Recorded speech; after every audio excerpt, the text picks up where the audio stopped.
cette actualité nationale avec la célébration du Mawlud à Médina Cheikh Saint-Louis durant 4 jours de recueillement, riche en lumière, en enseignement et présidé par le guide spirituel Maulaya Seydi Haj Mohamed El Cheikh. Des disciples étaient venus presque partout dans le monde pour répondre à cet événement tant attendu. Une organisation digne de ce nom a été établie afin de permettre à ses disciples d'être dans de bonnes conditions tout au long de leur séjour dans ce lieu sacré, en passant par le comité accueil et orientation pour accueillir les fidèles et les installer dans leurs tentes, le comité d'organisation qui veille à la propreté du lieu et à l'alimentation des fidèles du matin au soir, Médina Cheikh Sécurité pour assurer la sécurité des biens et des personnes, Médina Cheikh Santé pour être aux petits soins des fidèles qui veulent se faire consulter. La presse était également présente pour couvrir tout cet événement. Les enfants n'étaient pas en reste avec des programmes intéressants que leur avait proposé Nourul Moutalsan Kids et Espace des enfants, sans oublier l'initiative nouvelle d'une garderie d'enfants. Les structures Alam étaient également sur place avec des expositions de produits. Maulaya Seydi Mohamed El Cheikh n'était pas en reste. Il suivait de tout près tout ce qui se passait et visitait toutes les structures afin de s'assurer que tout se déroule comme prévu. Durant tous ces jours, des prières, des séances de wazifa, l'azim et des causeries ont été faites en temps et en heure. Le mardi 27 octobre coïncidait avec la nuit de Maulaya Cheikh. Après la séance de wazifa et la prière d'Ishar, une mise en place des invités a été faite juste avant la cérémonie. Sangbi a débuté par la fermeture du bourde pour ensuite commencer sa causerie sur le guide et fondateur de la Tariqa Tidjani Maulaya Cheikh Tidjani Sherif. Dans ses nobles propos, Cheikh Tidjani est élu par Allah comme étant le maître du pouvoir absolu. Sangbi est revenu sur la relation de Cheikh Tidjani avec Allah subhanahu wa ta'ala, le prophète de paix et salut sur lui et ses disciples. Il a également parlé de la Salatul Fatiha attribuée à Cheikh Tidjani par le prophète, son origine et ses bienfaits, de la Tariqa Tidjaniya, de la bénédiction d'être avec Cheikh Tidjani Sherif, ainsi de suite. Le deuxième jour était marqué par le symposium et l'organisation de cet événement était différente des autres années puisque cette année le symposium était basé sur une exposition du livre Seydi Mohamed El Cheikh, L'argument du ciel. Sur le plateau, présenté par des journalistes, des khalifes et des acteurs de la création et la publication de ce livre étaient présents et ont pris à tour de rôle la parole. Certains pour donner et défendre leur point de vue sur ce livre, le fond et la forme, d'autres pour expliquer le rôle qu'ils ont joué dans la création du livre.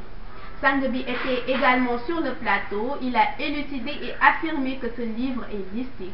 La soirée était animée par des artistes de la Khadara qui ont chanté les louanges de Sangbo Tedbi. À la fin de la cérémonie, 2 diplômes ont été attribués par Sangbi à 2 fidèles pour les encourager dans leur mission pour la Khadara. Le troisième jour, c'était la célébration de la nuit du prophète Seydi Ahmed, paix et salut sur lui.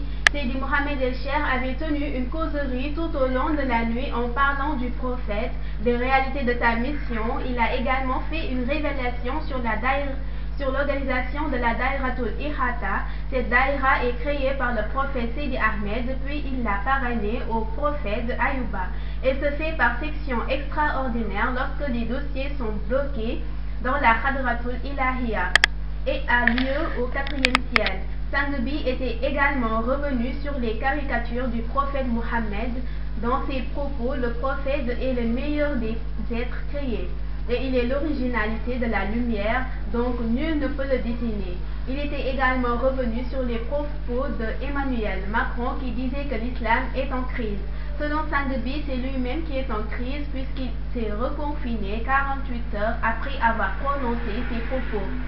Il avait également parlé de crise d'incompétence que le prophète a même prié au bon Dieu pour qu'il l'y en préserve. Sangbi avait aussi parlé de responsabilité qu'un élu doit assumer, de la volonté qu'il doit avoir. Il avait ouvert une parenthèse sur la femme qui a longtemps assisté la religion, organisé le processus de Nubuwa, assisté un missionnaire orienté au prophète, avoir à sa portée le processus de wilaya avec l'exemple de Khadija et Rabiat al-Adawiya. qui a même revendiqué le grade de Qutb al-Aqtab. Il avait aussi parlé de l'origine et les réalités de Jabal Khaf, l'organisation des virus, les réalités divines, la descente d'Isa ibn Maryam et plein d'autres enseignements.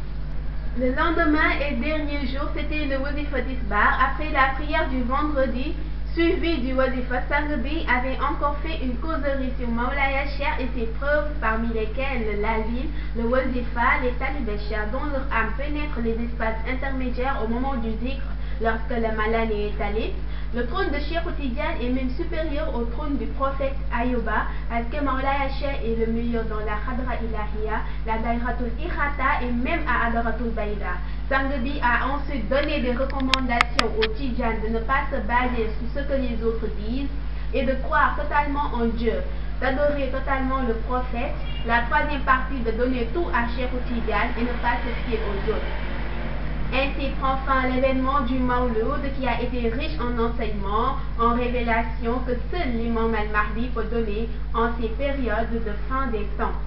Merci mesdames et messieurs, c'est tout pour cette actualité hebdomadaire. Moi je vous donne rendez-vous prochainement.